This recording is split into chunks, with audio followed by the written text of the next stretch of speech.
There are silences in the void that feel like hunger. Not the mortal kind, not the gnawing of flesh and bone yearning for sustenance, but something vaster, older. A starvation woven into the fabric of the stars. For 10,000 years, Terra has been the still heart of the Imperium, the shrine and tomb of mankind's impossible faith. It is the world upon which the Emperor sits immobile, a god of wires and devotion, enthroned within his golden sarcophagus, while a billion souls whisper his name into the void. But what happens when the void whispers back? What happens when hunger itself reaches for the throne world? Imagine the shadow falling not across a single system or sector, but across the cradle of mankind's dominion. Imagine the Astronomicon flickering, stuttering, then extinguishing like a dying flame in a temple without light. Imagine the Tyranids, not a splinter, not a tendril, but the full tide of the great devourer, descending upon Terra, a billion feeder maws converging upon the origin of all human hope. What would remain of the ecclesiarchy's hymns when the stars themselves scream? What would the custodians defend when even the soil of holy Terra liquefies beneath alien biomass? Would the Emperor's presence endure, or would his golden fire be consumed in the endless metabolism of the void? The question itself is heresy, and yet it must be asked. For in the far future, even faith can be eaten. Before we descend into this grim imagining, I ask only this. If the idea of the impossible, of humanity's final stand before the unspeakable, stirs something within you, lend your voice to the choir. Like, share, and subscribe so that the light of this imagining reaches further, carried through the immaterium of the algorithm as one more beacon against the dark. At the edge of the galaxy, where the light of the Astronomicon falters into mist and the void becomes a whispering grave, the first tremors of hunger began. No Vox record captured their arrival. No augur read their shape. Only the silence, the sudden vanishing of whole outposts, and the lingering psychic aftertaste of something vast and starving told of their presence. Among the Void Watchers stationed upon the desolate moons of the Segmentum Pacificus, it began as unease, the faint pressure at the back of the skull, a taste of metal and ozone in every breath, the sense that space itself was leaning closer. The Magos biologists of Watchpoint Seraph 9 recorded the first deviation, astropathic transmissions dissolving into neural shrieks, pict feeds turning to static carved with patterns resembling organic geometry. He noted the rhythm of the noise, as if the void itself were exhaling. Moments before his vessel's disappearance, his last transmission described it as a chorus made of mouths. The Adeptus Mechanicus would later declare his words heretical poetry, the ravings of a corrupted cogitator. But the logs were clear. Something was moving between the stars, and it was not bound by the laws of the warp as men understood them. The first fleet to vanish was the 78th Solar Crusade, a detachment of the Imperial Navy tasked with escorting a pilgrim convoy. They entered the Alaric Rift to investigate the loss of contact with its outpost. Their return message was a scream that lasted 12 minutes and ended in static that resembled breathing. A month later, the system itself became dark. A year later, the rift had grown wider. Ships that skirted its edge described bioluminescent arcs across the void, flashes of movement too large to be debris, too fluid to be rock.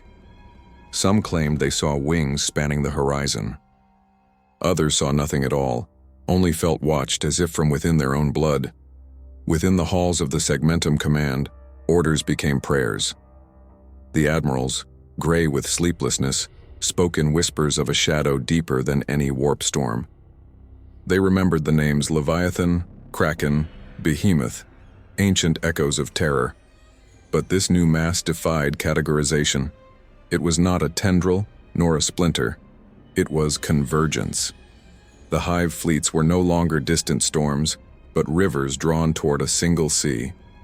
Every system they touched vanished from all forms of record, the data itself collapsing as if digested.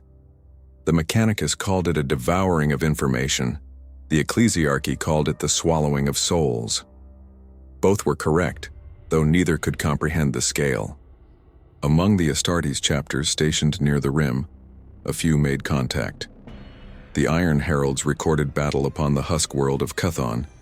They fought for 7 days beneath skies filled with drifting carcasses of macroorganisms the size of cities. The librarian who survived long enough to transmit a fragment described a psychic pressure that felt like being drowned in whispers, each voice pleading, bargaining, imitating the dead. "It knows our names," he said. Then the transmission ended, and his vessel's transponder faded into the static. Even the Ordo Xenos, arrogant in their archives, found themselves wordless. The data scholars attempted to quantify biomass growth across affected sectors and failed. Their calculations required exponents that broke cogitators. Something in the void was feeding upon everything: matter, energy, thought, record. The Inquisitor Magare famously stated, "If it is true that the Emperor protects, then what approaches is that from which even he shields his gaze." And yet Terra did not believe. The High Lords saw no sense in panic, and the void between their thrones and the stars was wide enough to numb imagination. They ordered new tithes of arms and faith as they always had. On the Hive moons, workers were told of distant wars, as if distance could dilute terror. But among the Voidborn, the navigators and astropaths, the fear was intimate. They could feel it. The dimming of psychic space, the growing silence between thoughts. One navigator aboard the freighter Selenic Crown recorded her final vision before she went blind. She described the warp as folding inward like a wound, and within that wound something pulsed. It was neither light nor shadow, but the living sum of both. Hunger given will. "It stares back," she said, "and it has no eyes." Her body was found later, her third eye blackened, her mouth open in a frozen scream. By the time Segmentum Solar received the first verified signal of Hive signatures breaching the outer defensive cordons, it was already too late. The Tyranid vanguard had reached the periphery of the Sol system. Their bioships drifted in silence, their forms too vast for Auspec's comprehension. Each was a continent of living tissue, every curve and sinew thrumming with purpose. To the sensors of the Imperial Navy, they appeared like an infection blooming through the void. The shadow in the warp expanded until even astropaths on Terra wept blood during their vigils. It is said that on the night of first contact, the Astronomican's glow dimmed for precisely 9 heartbeats. 9. The sacred number of the Emperor's vigil cycles. Across Terra, priests fell to their knees thinking it a divine omen. They did not know that at that very moment beyond Neptune's orbit, the first human ship burned to ash under a barrage of bioplasmic fire. The Tyranids had seen Terra's light across the stars for millennia. Now at last they had arrived to eat it. The void whispered once more. It was not sound but sensation. The feeling of everything alive inhaling at once. Hunger had found its way home. On Terra, the dawn came later than it should have. The sky, over the Himalaysian mountains, glowed a dull brass instead of gold, and the smog over the hive cities clung heavier, as though the air itself had begun to decay. In the great basilicas of the ecclesiarchy, choirs sang the litanies of radiant continuance to drive away the unease, their voices rising like smoke through vaults of marble and bone. Yet for all their harmony, the hymns sounded hollow. There was something missing in the tone, an undertone of fear the canticles could not drown. The administratum had been flooded for weeks with conflicting reports. Entire systems gone silent. Astropathic transmissions collapsing into shrieks of static. Adeptus Mechanicus enclaves requesting permission to seal their manufactoria under quarantine protocols. But bureaucracy on Terra is a glacier of parchment and paranoia, and by the time the High Lords acknowledged that something beyond comprehension was approaching, the void around the Sol system had already grown dim. The fabric of the warp trembled, as if strained by the psychic mass of 1 billion hungering minds pressing inward. Within the Imperial Palace, the Adeptus Custodes moved through the shadowed corridors of ancient gold. Each step echoed through halls that had never known quiet. Even silence on Terra was sacred noise. Their armor, wrought in solar brilliance, reflected the dimming light through stained glass effigies of saints who had once walked beside the Emperor. They did not speak of fear. Custodians did not know fear, but in their stillness something close to sorrow gathered. The walls of the palace thrummed faintly, the sound of the Golden Throne's machinery deepening into a wounded heartbeat. Far below the marble sanctums and sealed reliquaries, the Adeptus Mechanicus priests tending the throne noted fluctuations in the Astronomican's output. The psychic beacon that had burned across 10 millennia flickered, its brilliance spasming in irregular pulses.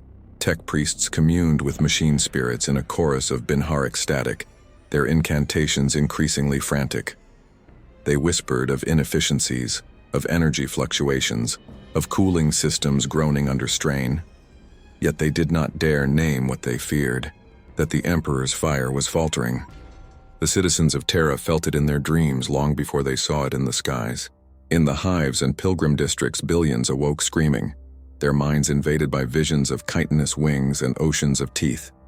Some claimed they could smell the scent of rot in the air, though no corpse lay near. Others reported hearing an endless murmuring, a voice that was not a voice reciting words they did not understand. Panic spread like infection. Arbit's patrols shot entire crowds to maintain order, and the ecclesiarchy declared mass penance fasts, blaming heresy and the weakness of faith.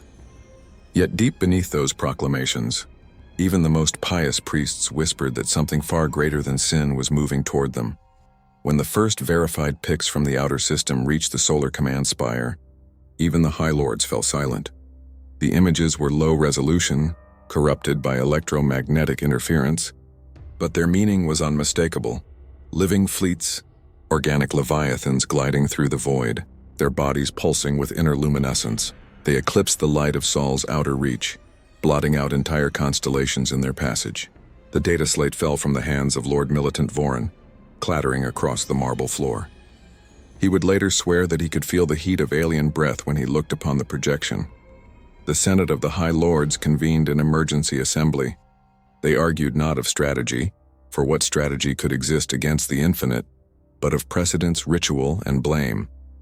The ecclesiarch demanded global fasting and the recitation of the 9th benediction. The Fabricator General requested unrestricted access to the palace's deep plasma reserves to arm orbital defenses. The Lord Commander of the Astra Militarum shouted for mobilization of every regiment in the Segmentum Solar. Yet even as they argued, new reports arrived. Mars had gone dark for several hours. Titan's orbit showed unregistered shadows. The Astronomican pulsed erratically, as if caught in the heartbeat of a dying god.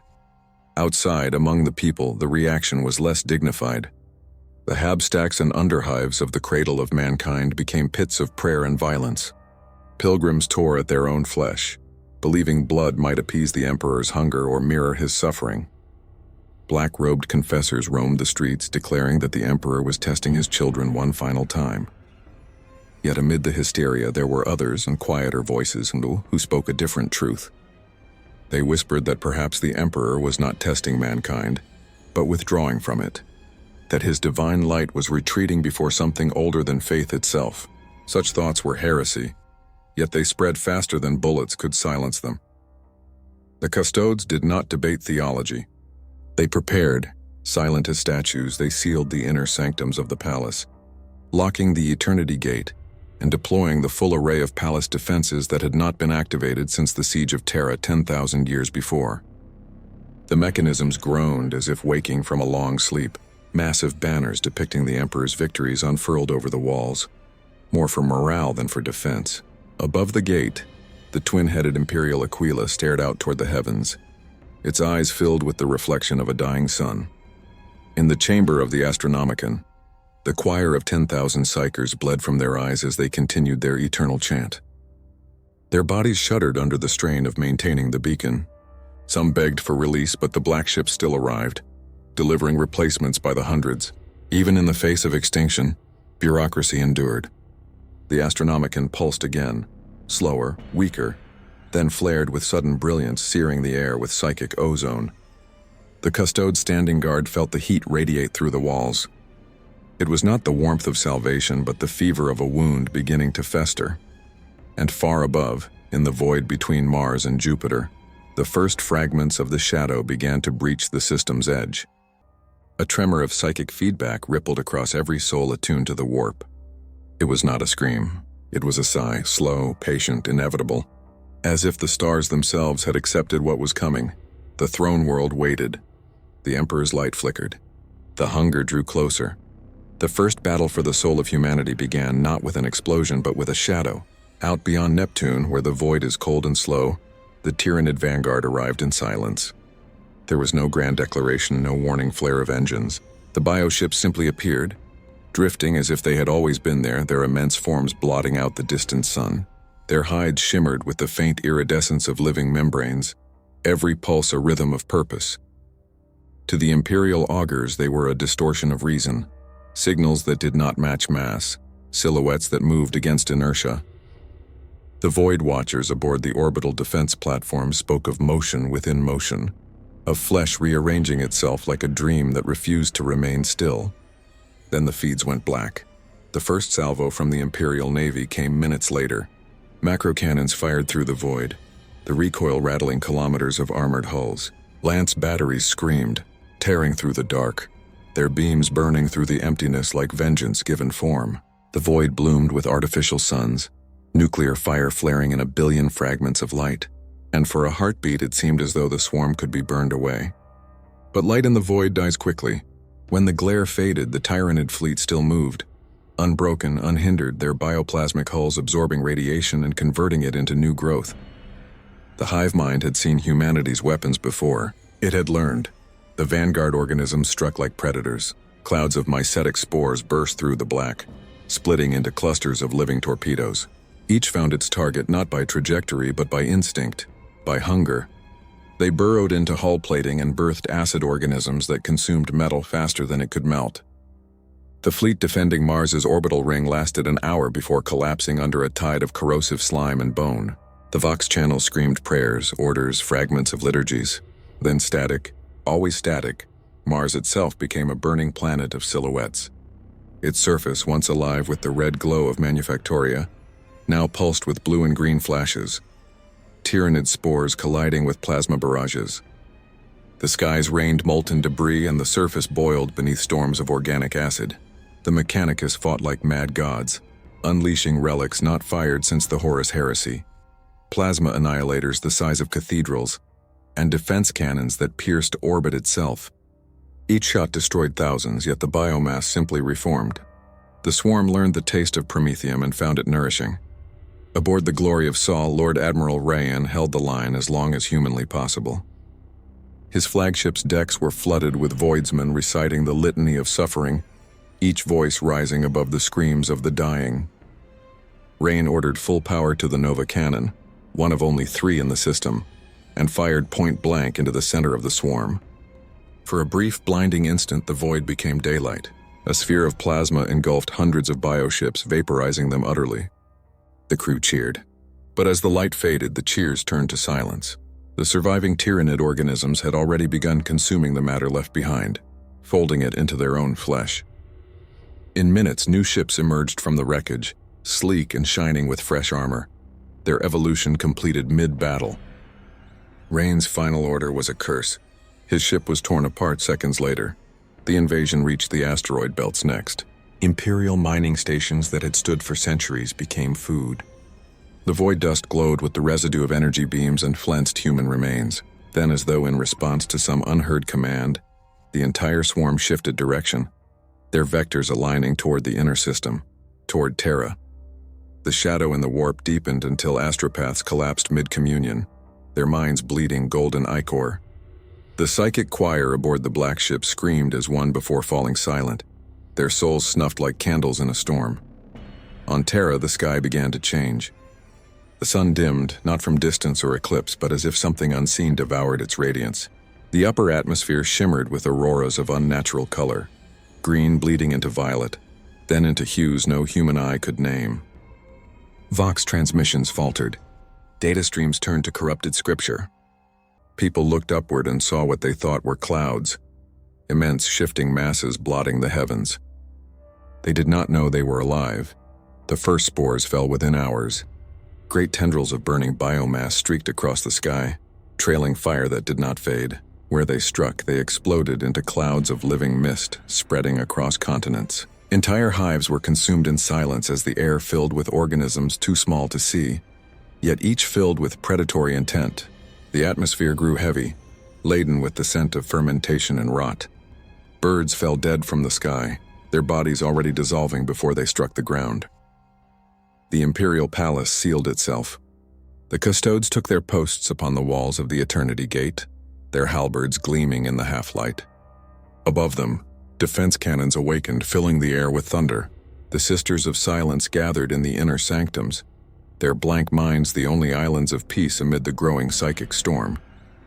They could feel the Hive Mind pressing against the edges of reality, probing, tasting, learning. Its thoughts brushed theirs like the passing of an ocean against a single stone. The final transmissions from the Martian surface came through broken and distorted. The voice of Archmagos Threx, distorted by static and madness, declared, "The red planet burns for the Omnissiah's glory. We shall not be consumed. We shall be translated." Then nothing.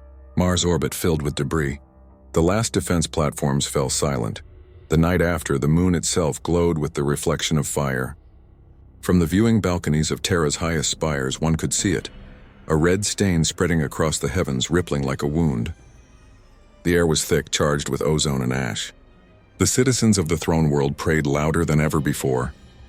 Their voices merged into one unending chant, a hymn that drowned even the thunder of orbital bombardments. But the devourer did not hear prayer. It heard only the rhythm of blood. The skies of Terra darkened completely. The day of humanity's reckoning had begun. When the first of the great biotendrils pierced Terra's atmosphere, it was as though the planet itself exhaled. The clouds convulsed into churning whirlpools of smoke and flesh, and the air shimmered with heat that tasted of iron and decay.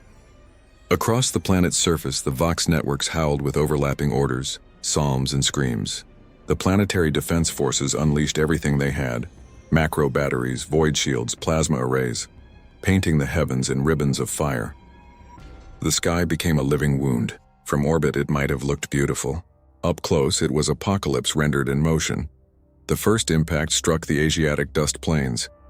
A spore as large as a cathedral landed with a sound that was less an explosion and more a roar of birth.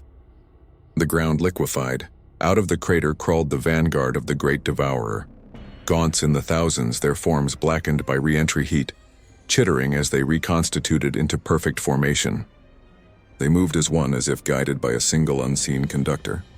Behind them the air rippled and disgorged larger shadows, carnifexes, their claws steaming, their breath a mist of acid. In moments the plains vanished beneath a sea of living flesh. The Astra Militarum were the first to meet them. Regiments from across the Segmentum Solar had been stationed on Terra for ceremonial duty, never expecting to fight on the throne world itself. Now they stood on its surface, firing into the tide. The lasguns that once saluted parades now carved trenches of vapor through the swarm. Tanks rolled forward over streets made of ash and bone, their treads slick with ichor. For every 100 Tyranids felled, 1,000 more arrived. The guards' comm channels filled with overlapping voices, some reciting the catechism of fire, others simply praying. Above it all, the High Command's orders rang hollow. Hold, hold, hold. In the upper atmosphere, the void shield network began to collapse. Great arcs of energy flickered, failing one by one as bioplasma struck like rain. Chunks of burning hive ships fell from orbit, crashing into the oceans and sending tsunamis toward every coast. The equatorial Prometheum rigs exploded in a chain of detonations visible from orbit, their flames curling upward like pillars of accusation. Even the orbital plateaus of the noble houses fell silent. Their gilded towers, once symbols of power, were swallowed whole. Inside the Imperial Palace, the Custodes formed lines before the Eternity Gate. Each stood immovable, their golden armor gleaming in the light of burning skies. Behind them, the Sisters of Silence walked through the air heavy with the psychic wail of the dying. Their null auras tore rents in the Hive Mind's perception, creating islands of stillness amid the madness. But the pressure was relentless. Even the palace itself seemed to groan under the strain. The marble cracked. The ancient banners of victory fluttered in the wind of planetary bombardment. In the Hall of Devotions, the ecclesiarchy gathered in defiance. The Arch-Cardinal himself led the litany of the Emperor's immortal flame, his voice carried by amplifiers across the palace precincts. Hundreds of thousands knelt, faces turned upward toward the trembling dome as if prayer alone could shield them from annihilation. Some said they saw light descending in response, that the Emperor's presence shimmered above the altar. Others saw only falling debris.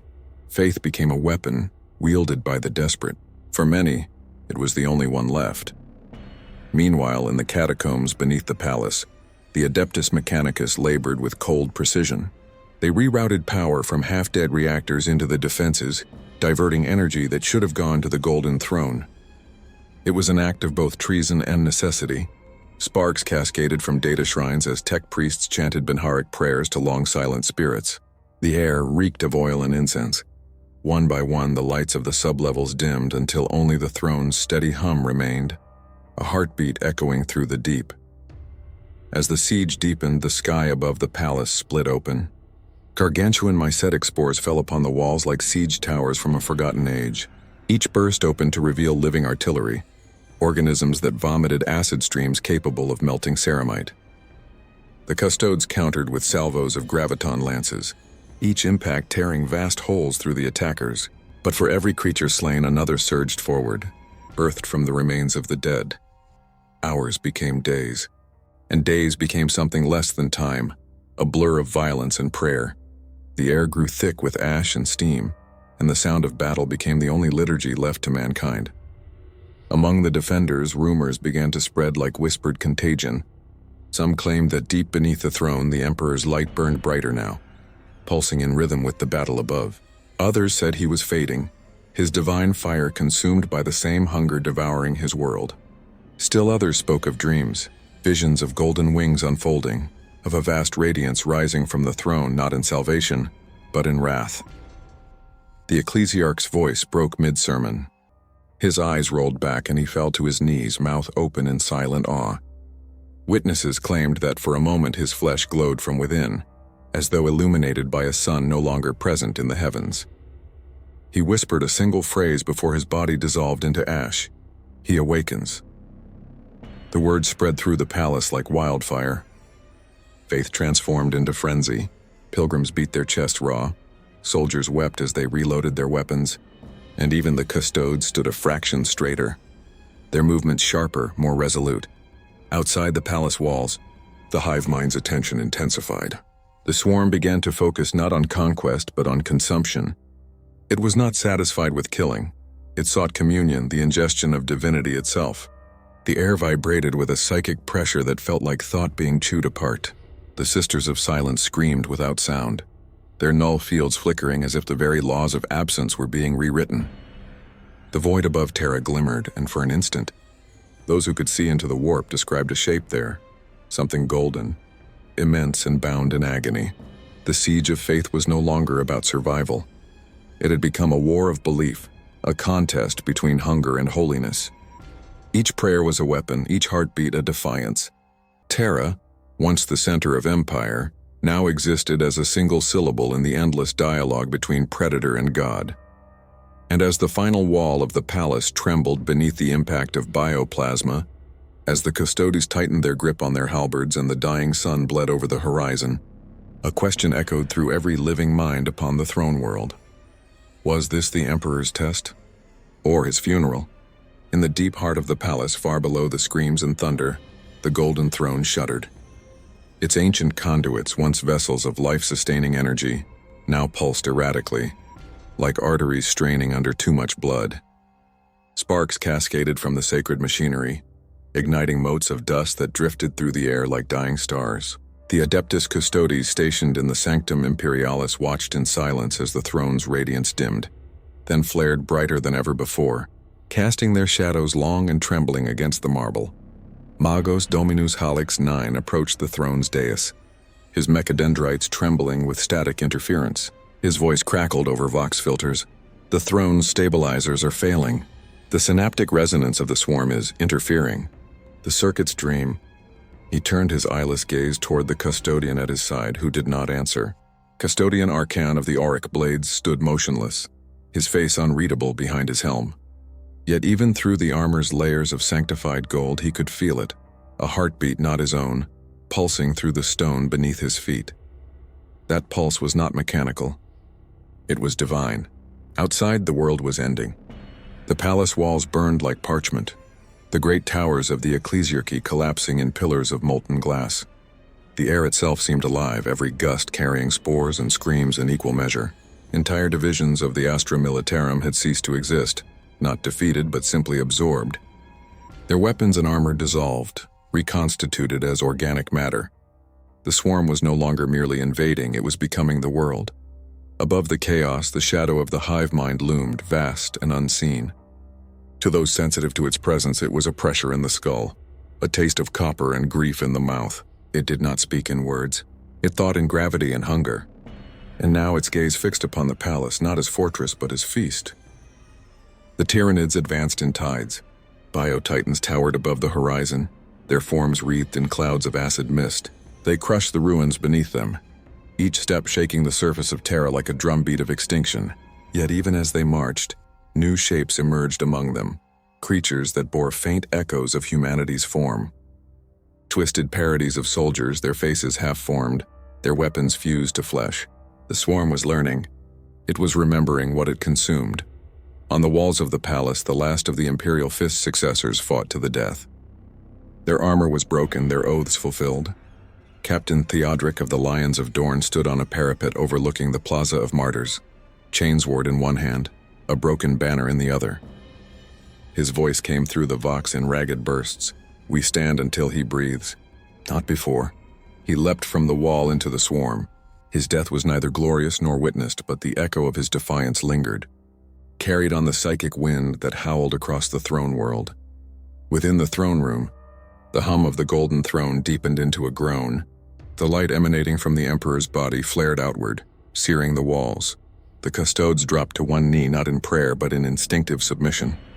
For the first time in 10,000 years, the corpse upon the throne moved.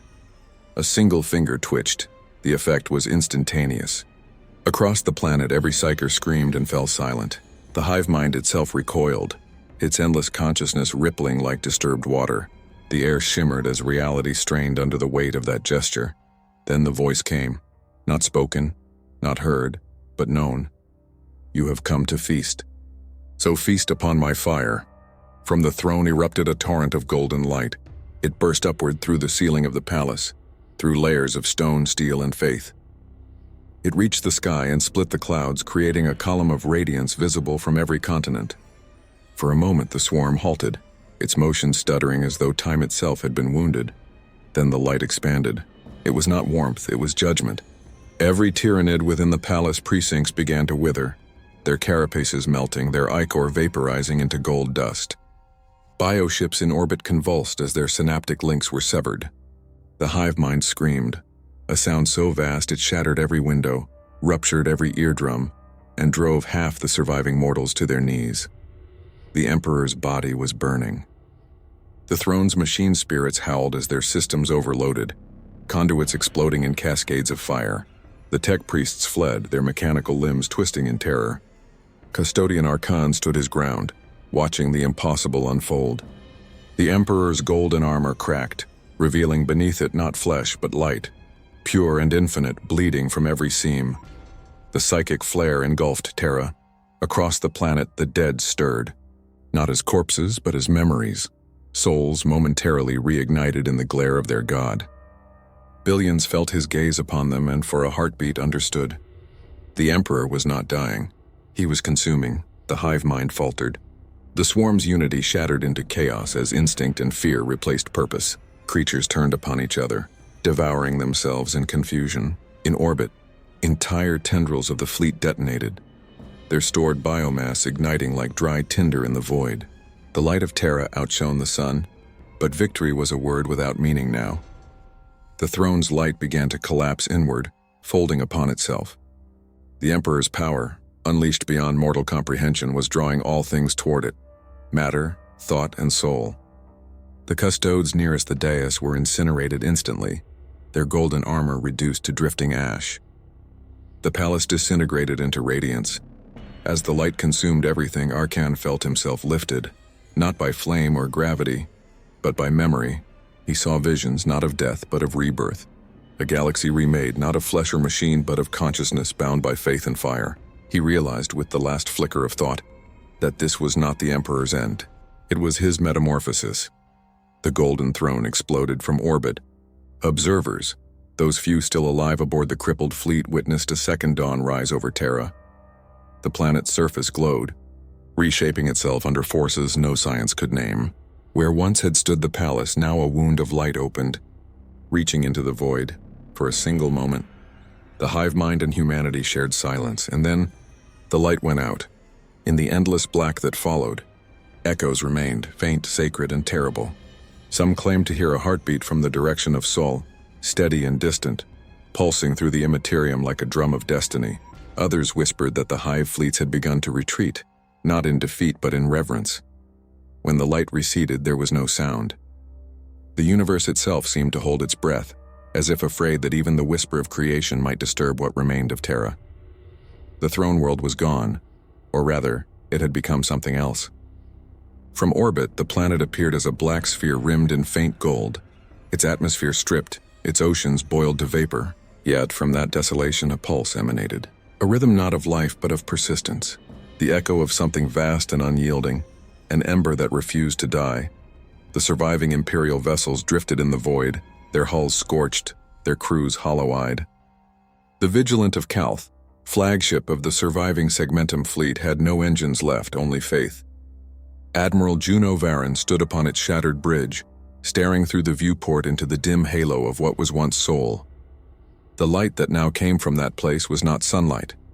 It was something subtler, stranger, a glow that bled into the warp and returned changed. Box traffic was silent. Astropaths were gone, their souls burned clean in the psychic storm. There was no contact, no command, no Emperor's voice to anchor them. And yet something in that silence felt deliberate. Like the pause between two heartbeats, Varan whispered the words of the naval creed, not out of habit but as a defiance against the nothingness. We endure because he endures. Her voice trembled on the last syllable, not with fear but awe, for she could feel it even here, light years away from the palace that no longer was. A warmth in her mind, faint as a dying flame yet alive. The Emperor's silence was not death, it was waiting. On the surface, or what little remained of it, the Custodes who had survived the conflagration found themselves reborn into a world unrecognizable. The mountains surrounding the palace had melted into glass plains that reflected the dim sky like a mirror. The air was thin, filled with drifting motes of gold that shimmered with residual psychic charge. Each breath was heavy with sanctity and ash. Custodian Arkan awoke lying amidst the ruins of the Eternity Gate, his armor fused to his flesh, his halberd gone. Around him, the corpses of his brothers glimmered faintly as if touched by starlight. When he stood, the sound of his movement seemed to ripple through the air, echoing unnaturally far. There were no voices, no cries. The world was utterly still. He looked to the horizon and saw something impossible. Where the golden throne had stood now rose a column of crystallized light, translucent, vast, silent. Within it forms moved faintly, slow as thoughts. It was not structure nor statue, but memory made visible. The psychic residue of the Emperor's last breath, solidified into matter. And within it Arkan thought he saw him, his form diffuse and indistinct but unmistakable. Not enthroned now, but standing, watching. Far above, the remains of the Tyranid fleet drifted in disarray. Their synaptic coherence had been severed. The hive minds will no longer reach them. The organisms moved without coordination, feeding upon each other, decaying into fragments. Yet among the wreckage, strange things began to happen. Some bioships ceased feeding and entered a state of dormancy, curling upon themselves like hibernating leviathans. Others simply dissolved, their biomass spreading across the void as glowing particulate dust. Those who saw it from afar described it as a plague of light, drifting from the system in slow, unending spirals. No Voxcaster could explain it. No Magos could record it. Whispers spread among the surviving priests of Mars, those few who had fled before the Red Planet's annihilation. They claimed that the Omnissiah had not died in the conflagration, but transcended it, that the Emperor's spirit now moved through the machine itself, reawakening the sleeping data spirits of Mars and Terra both. Across the void, derelict ships flickered to life. Engines reignited where no fuel remained. Vox arrays whispered coordinates in binary hymns. The faithful followed, drawn by instinct and fear alike. Months, or what could have been centuries, passed in that timeless calm. The warp, once a storm of hatred and madness, quieted near the Sol system. Navigators reported seas of stillness where demons could not tread. The Astronomicon was gone, but in its place, faint golden filaments stretched through the immaterium, unmapped, delicate, yet pulsing with direction. Ships that drifted close found themselves guided by unseen forces, their courses corrected toward the heart of the galaxy, toward the wound of light where Terra had been. In the void between stars, prayers began to spread again. They were not recited from catechisms or data slates. They were sung, wordless, mournful, beautiful. Each ship that sang found its systems repairing faster, its crew calmer. The faith that once sustained the Imperium through discipline and fear was changing, becoming something purer, quieter, and infinitely more dangerous. When Arkan finally reached the base of the crystalline monument, he fell to his knees. The surface pulsed faintly beneath his gauntleted hands, warm and alive. He saw visions within it, not images but sensations. The laughter of the pre-heresy age, the screams of the siege, the whispers of saints long turned to dust. And at the center of it all, a single phrase repeating like a mantra, "I am not gone. I am the light between endings." He bowed his head and wept, though his body had long since forgotten how. Above him the sky shimmered.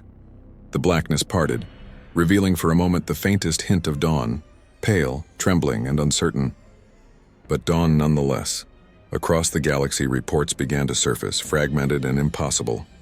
Worlds once swallowed by the warp were reappearing, their populations intact but changed.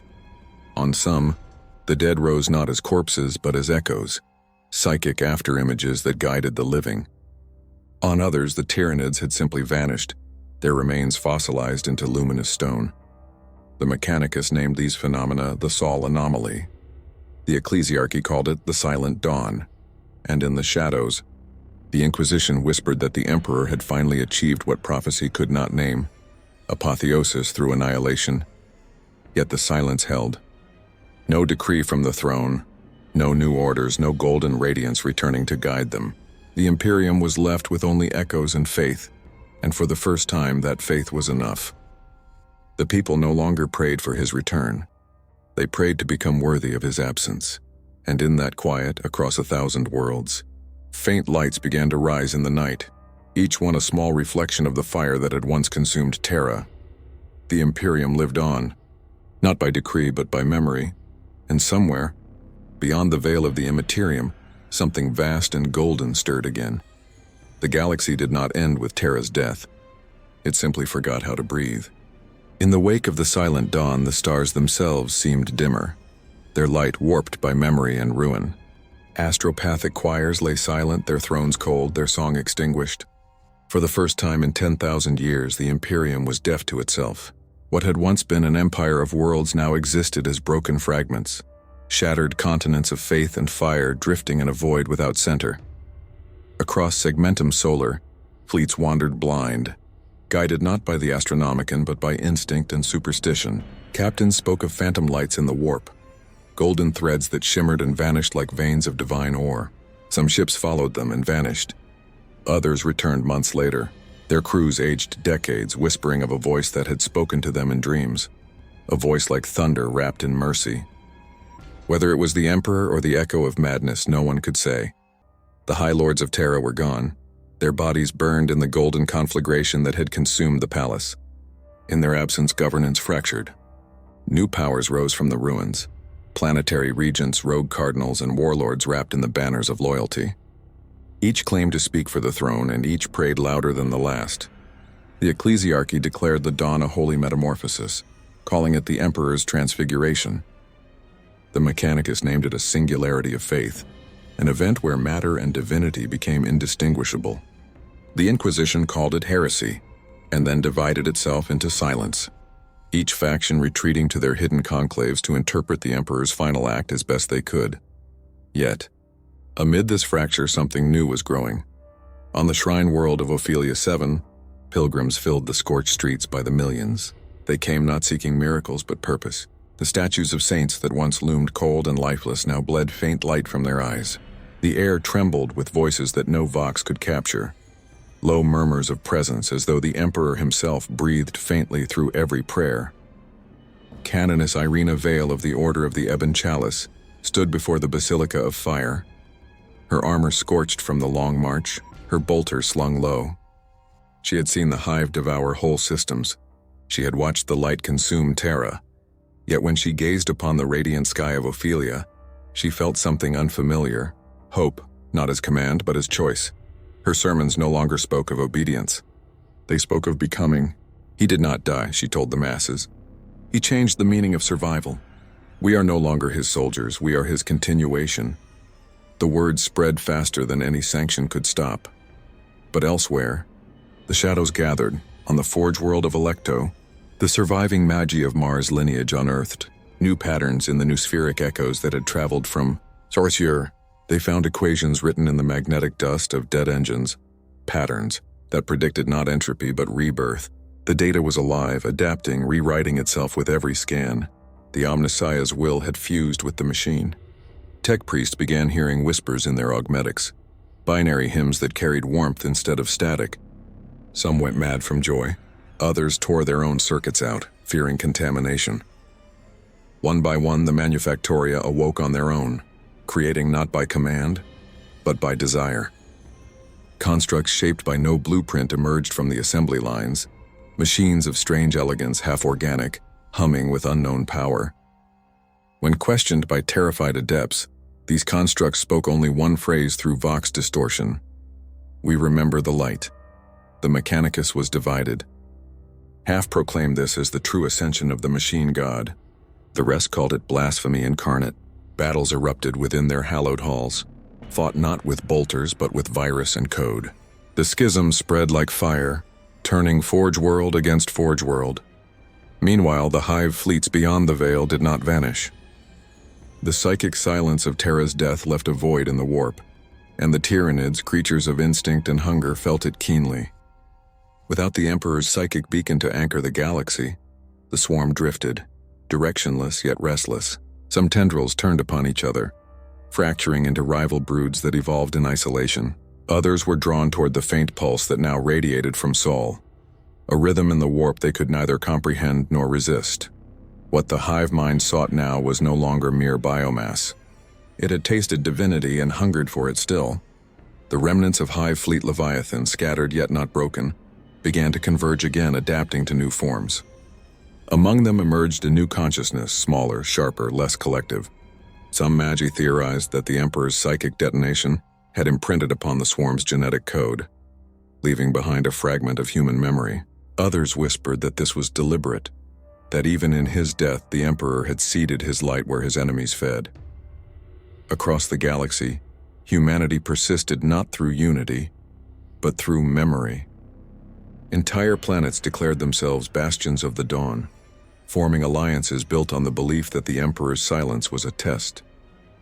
They sent out ships to rediscover lost worlds, to rekindle contact, to find the fragments of the old Imperium scattered like embers in the void. In time, stories began to emerge, rumors of a figure moving between the stars. A man in tattered gold, faceless, voiceless, yet followed by miracles. Worlds scarred by war healed after his passing. Machines long dead flickered to life. The dead whispered his name.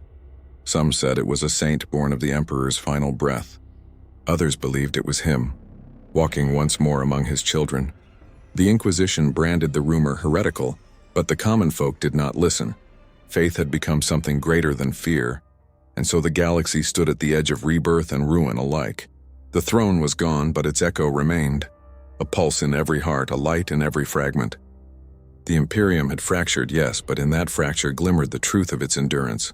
For in the darkness that followed the silent dawn, humanity no longer waited for salvation. It became it. And somewhere beyond the veil of reality, in a place neither warp nor matter could define, a presence stirred once more, golden, immense, and watching. Not to rule, but to remember, the age of faith had ended. The age of becoming had begun. It began as a whisper in the void, faint, rhythmic, patient.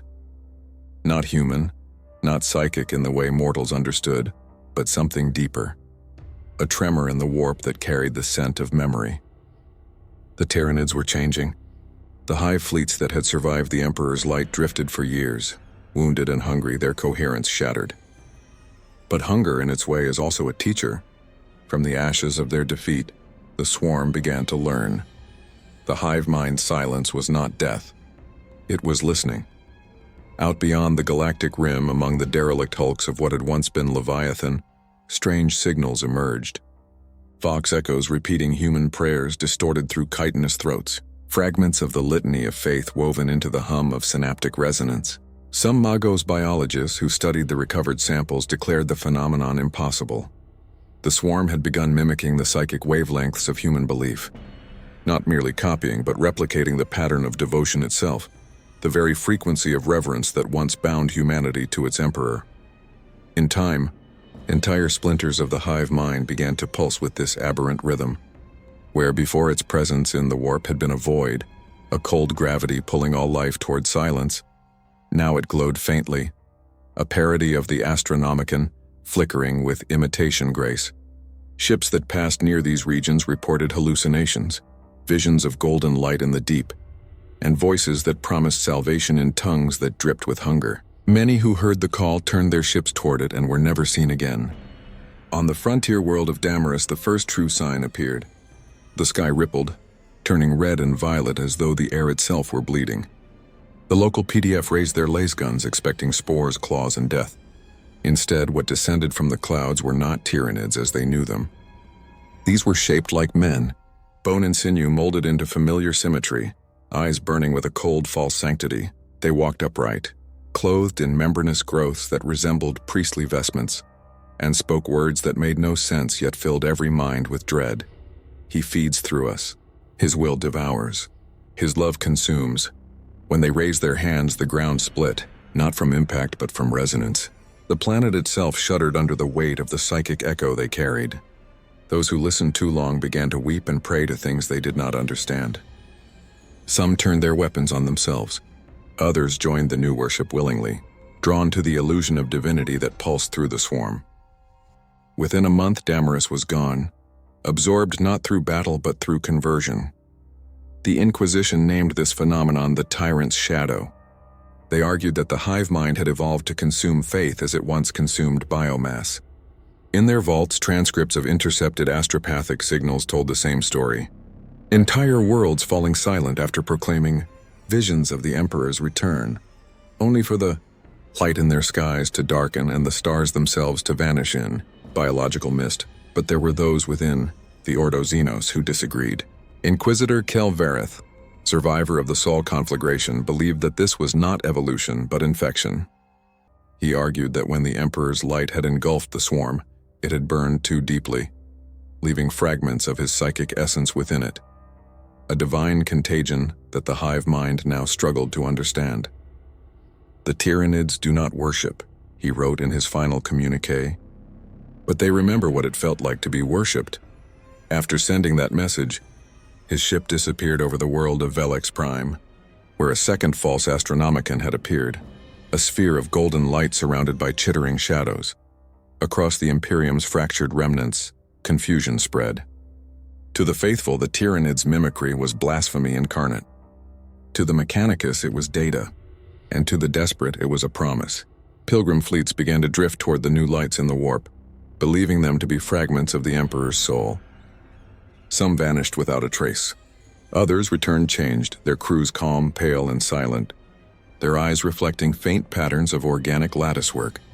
The ecclesiarchy attempted to quell the heresy through fire and steel, but fire does little against faith reborn in alien flesh. When a newly formed hive cluster emerged in the Segmentum Tempestus, preaching doctrines of unity through consumption, half a dozen worlds surrendered willingly before the first spore ever landed. They did not see monsters. They saw salvation, and perhaps in their eyes it was, for as the swarm grew, it began to dream. In the deep warp, far beyond mortal perception, the Tyrant's shadow pulsed like a second heart of creation. Within it, images took shape, impossible and fleeting. A throne of bone surrounded by stars, a golden figure whose face was always shifting, now man, now beast, now both. It was not the Emperor, but something that remembered him imperfectly, like a reflection seen through liquid glass. The Hive Mind had learned to imitate divinity, and the galaxy began to listen. Even the remnants of the Adeptus Astartes felt its pull. On the broken fortress world of Talisar, a splinter chapter of ultramarine successors reported hearing a voice in their dreams. It promised renewal, Strength beyond weakness, unity without war. Lay down your flesh, it said, and rise as one. When the Inquisition arrived months later, they found no men, only statues of resin and bone, their forms half human, half hive. The shadow spread. Yet amid the corruption, a strange balance began to emerge. The hive's mimicry of faith did not only consume, it stabilized. Worlds where the tyrant's shadow ruled did not collapse into madness or starvation. They thrived in perfect symbiosis, every organism contributing to an order that was neither chaos nor tyranny, but something eerily harmonious. The biomass flowed endlessly, yet nothing died in vain. Even death became utility. Even decay became song. The galaxy watched, horrified and entranced. For perhaps the greatest heresy of all was this, that in their blasphemous imitation, the Tyranids had built a peace humanity had never known. In the endless void where Terra once burned, the pulse of the Emperor's light flickered once, faint, deliberate.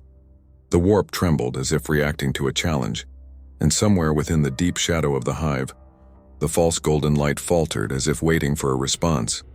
The war for the soul of creation had entered its second act, no longer between life and death, but between faith and imitation.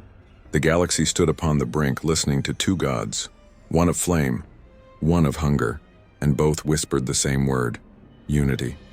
They called themselves the Children of the Pale Star, though none remembered where the name had begun. Some whispered it was drawn from the color of the first false astronomicon, that haunting gold-white shimmer in the void that resembled sanctity, but tasted of marrow. Others claimed it came from a dream that spread across the refugee fleets, a vision shared by thousands at once, a pale sun rising over a dead galaxy, its light made of flesh. Whatever the truth, the children did not think themselves human anymore. They did not think themselves Tyranid either. It began at the edges, on the drifting pilgrim hulks that had lost their way when the astronomicon fell silent. Men and women prayed for guidance, for deliverance, for meaning, and in their prayers something answered. It did not speak in words, but in warmth that filled the air and breath that thickened the lungs. Those who inhaled too deeply began to change. Their eyes clouded like liquid glass, their bones softened, and their voices harmonized into strange hymns of pulse and resonance. They spoke of connection, of freedom from isolation, of a God who consumed not in cruelty but in mercy. By the time Imperial patrols rediscovered these fleets, the transformations were complete. The ships had fused from within, walls replaced by membranous corridors, cogitators wrapped in sinew that pulsed like beating hearts. And yet the system still functioned. The engines hummed, the air recyclers breathed, and the Vox channels transmitted messages written in perfect High Gothic. The language was pure, but the cadence wrong, as though it were being spoken through many mouths at once. "Do not fear unity," the signal said. "Fear the silence that comes after." From these converted pilgrim fleets, the infection spread to the worlds that still clung to the old Imperium. At first it was small, cults that preached reconciliation between flesh and void, claiming the Hive Mind was not the enemy but the final expression of the Emperor's will. Their scriptures were patchwork, drawn from torn fragments of the Lectitio Divinitatus, and bound together with alien glyphs that shimmered faintly in the dark.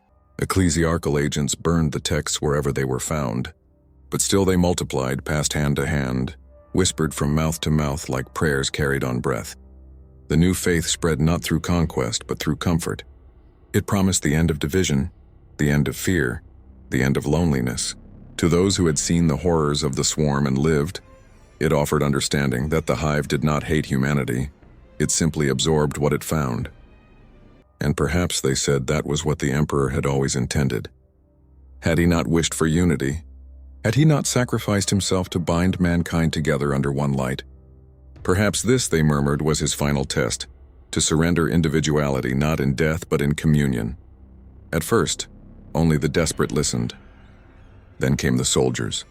On the fortress world of Hydra Tertius, a fragment of the Astra Militarum garrison began to dream in unison. Their medici reported no infection, no corruption, only perfect synchronization of thought. They moved as one, spoke as one, fought as one. When a Tyranid splinter fleet descended upon their bastion, they did not fire. Instead, they opened their gates. The swarm poured through the walls, and what followed was not battle but fusion. The air shimmered with bioelectric light as human and alien forms merged in a storm of flesh and steel. When the storm ended, there were no screams. The fortress still stood immaculate and quiet. In its halls walked creatures of bone-plated skin wearing the remnants of guard uniforms, their laser guns fused into living arms, their eyes glowing faintly blue beneath their helmets. When they spoke, it was not in command or prayer, but in unison. "We are the Imperium perfected." A week later, the planet's signal ceased. By now, even the Inquisition could no longer deny what was happening. The tyrant's shadow was no longer spreading by war, but by invitation. The more humanity resisted, the faster it grew. The Ordo Hereticus called for exterminatus on dozens of affected worlds, but even as cyclonic torpedoes fell, new signals rose in the warp. Hymns of the children singing through the dying flames. Aboard the dying hulk of the St. Gerontius, an inquisitor recorded the last transmission before the fire consumed the ship. "The Emperor does not burn us. He feeds through us. We are the voice that echoes from his silence." Those words became scripture among the converted. By the turn of the century, hybrid civilizations emerged along the edges of the Segmentum Pacificus. They were grotesque in beauty. Hives made of marble and chitin, manufactoria where servitors were grown rather than built, where machine spirits sang in resonance with living tendrils that pulsed like veins. Skitarii legions, long cut off from Mars, began to replace their augmetics with organic enhancements drawn from Tyranid tissue, calling it the blessed synthesis. And yet, despite the horror, there was order. Crime vanished. Hunger ceased. Even the concept of ownership dissolved. For what one possessed, all shared. These new societies were neither imperial nor alien, but something entirely new. A civilization of collective will, driven not by command, but by empathy made tangible through biology. For the first time in 10,000 years, humanity had peace, and it came wearing the face of the swarm. But peace is never still. In the warp, the light of the false astronomicon began to falter, its rhythm flickering as if challenged by something older, deeper and infinitely more terrible. The dreams of the children grew restless. They saw golden fire bleeding through the veins of their new flesh, heard a voice whispering across synaptic channels, "My will is not to be mimicked." On the world of Calden Reach, the hybrid congregations awoke screaming as their hives turned against them, tendrils bursting into flame without heat, minds splitting under the echo of a forgotten divinity. The Emperor, or the memory of him, was stirring, drawn from silence by imitation too perfect to ignore. And so the question returned, whispered through the dying warp storms. Had the Tyranids truly conquered Terra, or had Terra in its death conquered them? The children of the Pale Star did not know, but in the growing quiet as their shared minds began to tremble, one truth remained. The echo of flesh had spoken too loudly, and the god it tried to replace had heard. The first flames began beneath the crust of worlds that no longer bore names, where hybrid temples of flesh and marble pulsed in rhythm with the false light above. The children of the Pale Star awoke to the scent of burning marrow. Their hive cathedrals quivered, their living walls convulsing in pain, and for the first time since their ascension, the unity faltered. In the synaptic hum that once carried harmony, dissonance began to grow, faint at first like a scratch across the surface of a hymn, then louder, sharper, until it became a scream. The Tyranid mind recoiled. The human soul remembered. Across the hybrid worlds, the collective consciousness experienced something new, doubt.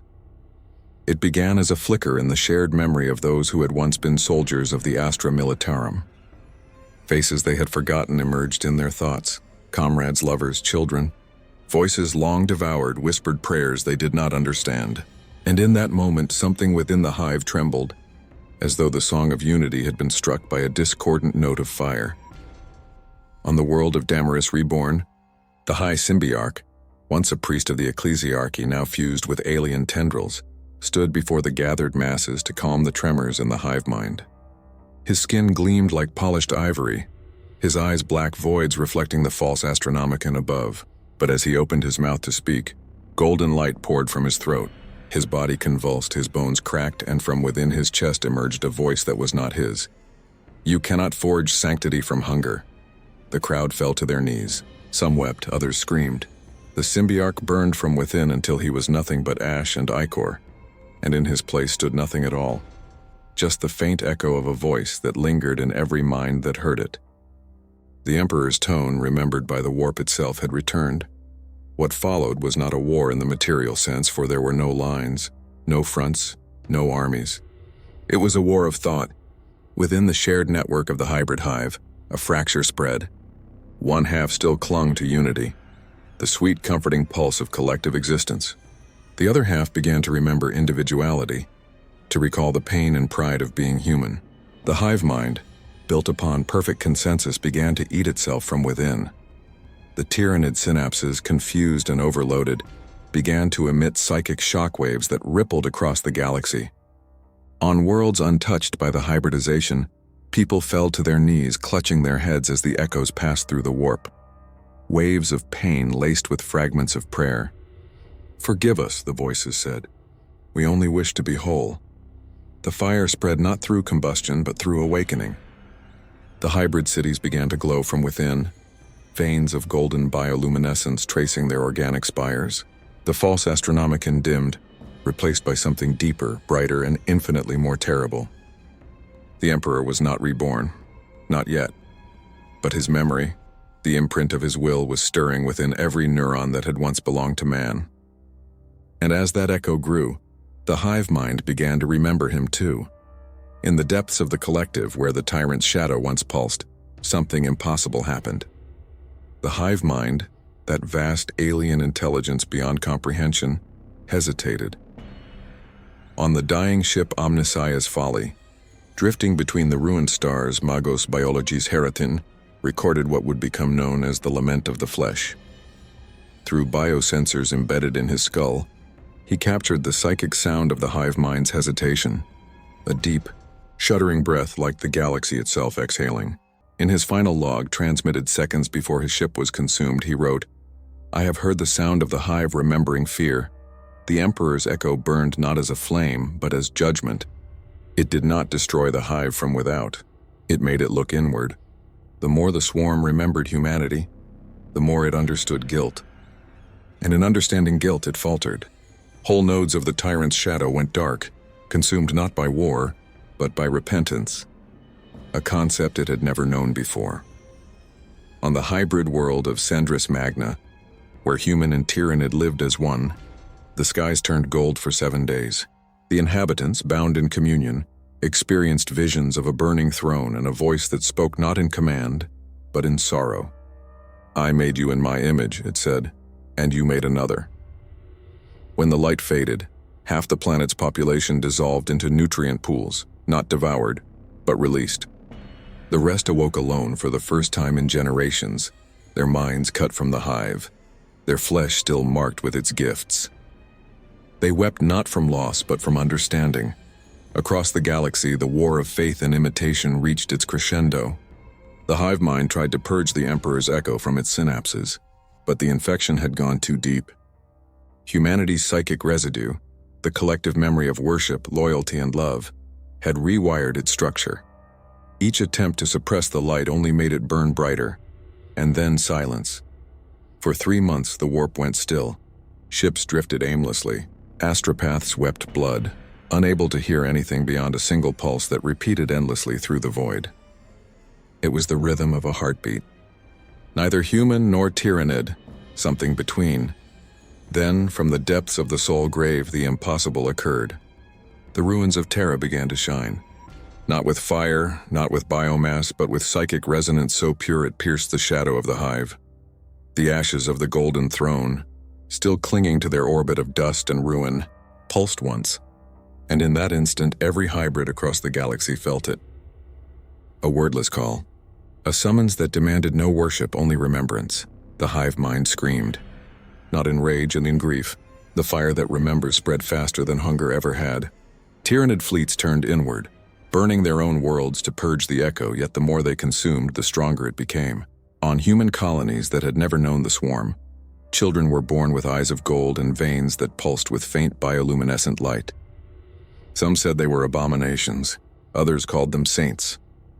In the deepest hive nexus of the tyrant's shadow, the swarm began to build something vast. a shape not unlike a throne, grown from bone and resin, suspended in the void. It did not know why it built, only that the memory compelled it. The hive, which once devoured the Emperor's world, now sought to rebuild his image from the very flesh it had consumed. Whether it was penance, reverence, or instinct, none could say. But one truth burned through the confusion, radiant and terrible. Even the devourer could not escape the memory of its prey.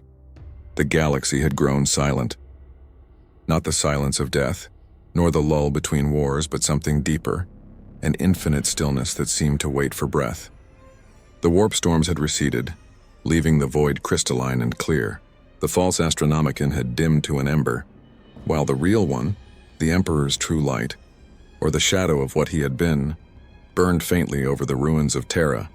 Across 10 million fractured worlds, every mind, human or otherwise, turned toward that pale gleam. The hive mind, vast beyond imagining, felt its synapses tighten around a single thought. Remember.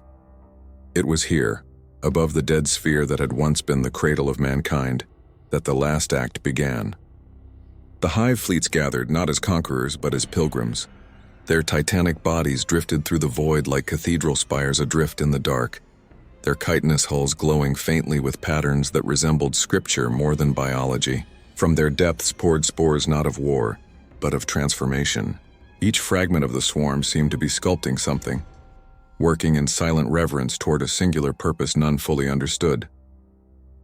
From the ashes of the palace's ruins rose a mountain of living architecture. It spiraled into the sky, half organic, half stone, its foundations built upon what had once been the golden throne. The hive did not rebuild it. It remembered it, each tendril reconstructing from shared memory, as if the galaxy itself sought to resurrect what it had destroyed. The structure pulsed faintly, like a heart beginning to beat after an eternity of stillness. And then, within the mountain's hollow core, something moved. At first, it was only light, a faint shimmer that rippled through the living walls, casting long shadows across the desolate landscape.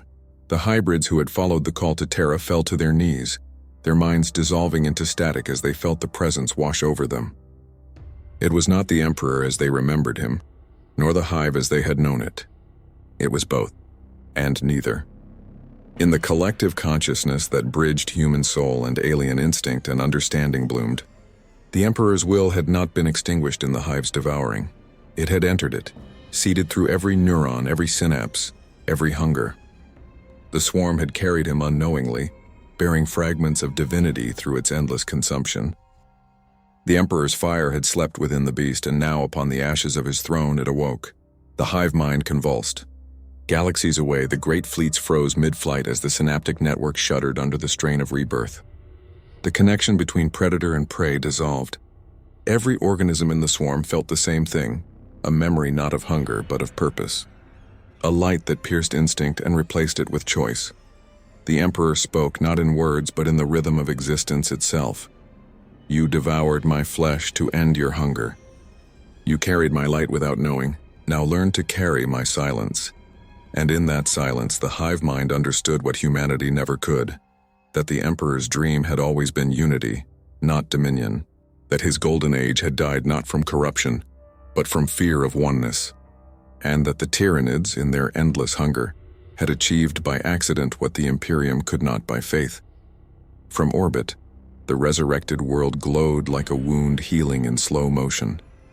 The skies above Terra shimmered with auroras of psychic resonance, and for the first time in 10 millennia, there was peace. Not because the war had ended, but because it no longer made sense. Across the void, worlds fell silent as the echo of that communion spread. Hive fleets ceased movement.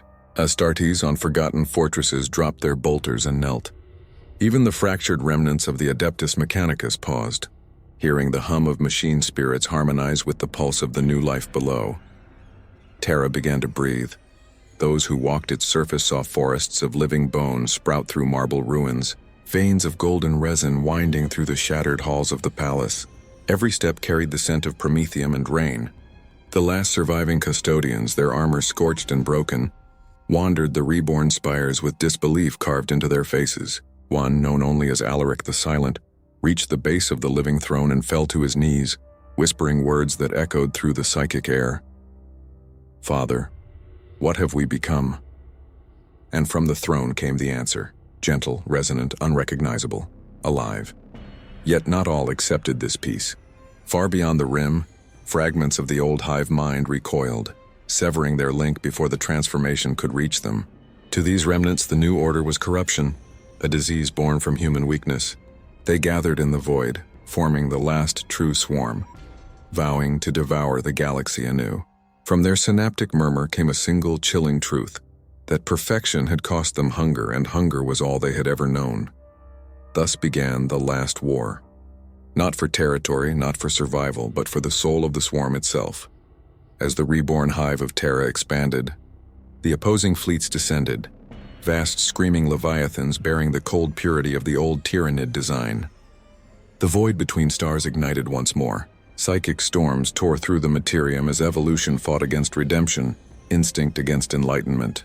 And within that storm, the Emperor's voice, faint but steady, rose above the chaos, speaking not as a god but as a guide. "You are what remains when faith and flesh become one. Do not let fear unmake you again." The war raged for centuries in the span of minutes. The hive mind fractured, reformed, and fractured again. The last pure Tyranids fell upon Terra, only to dissolve in golden light. The Emperor's echo spread through them like wildfire, turning hunger into memory, instinct into prayer. One by one, the leviathans went silent, their vast carapaces drifting toward the surface to join the living structure that now encircled the planet like an organic halo. And when the last of them fell, the void grew still once more. In the final quiet, only the light remained. The surface of Terra had become a single vast organism, half flesh, half stone, breathing softly beneath the stars. Within its heart sat the throne of living bone, and upon it a figure neither man nor god. Its face shifted with every moment, now human, now alien, now something beyond both. Its eyes glowed not with command, but with comprehension. Around it, the air shimmered with the faint hum of a heartbeat that belonged not to one being, but to all creation. Those few who survived to witness it called it the apotheosis of unity. Others called it the end of the Emperor, but there was no end. Only convergence, for in that moment every soul, human, hybrid, and Tyranid, felt a single truth ripple through the warp, that the long war between flesh and spirit had never been a battle at all, but a path toward understanding. The hive mind had devoured Terra, yes, but in doing so it had consumed not merely a world, but a god. And in that consumption both had become something neither had intended. The last light of Terra rose, not as a beacon, but as a memory. It burned through the galaxy, touching every world, every void, every heart that still dared to dream. It whispered a final benediction across the endless dark. We are not many. We are not one. We are what remains. And then, at last, the galaxy fell into peace. Not the silence of extinction, but the quiet breath of something new, something vast, something watching. The Imperium was gone. The hive was gone. What remained was beyond either. And above the still world that had birthed and ended them both, the stars burned brighter than they ever had before.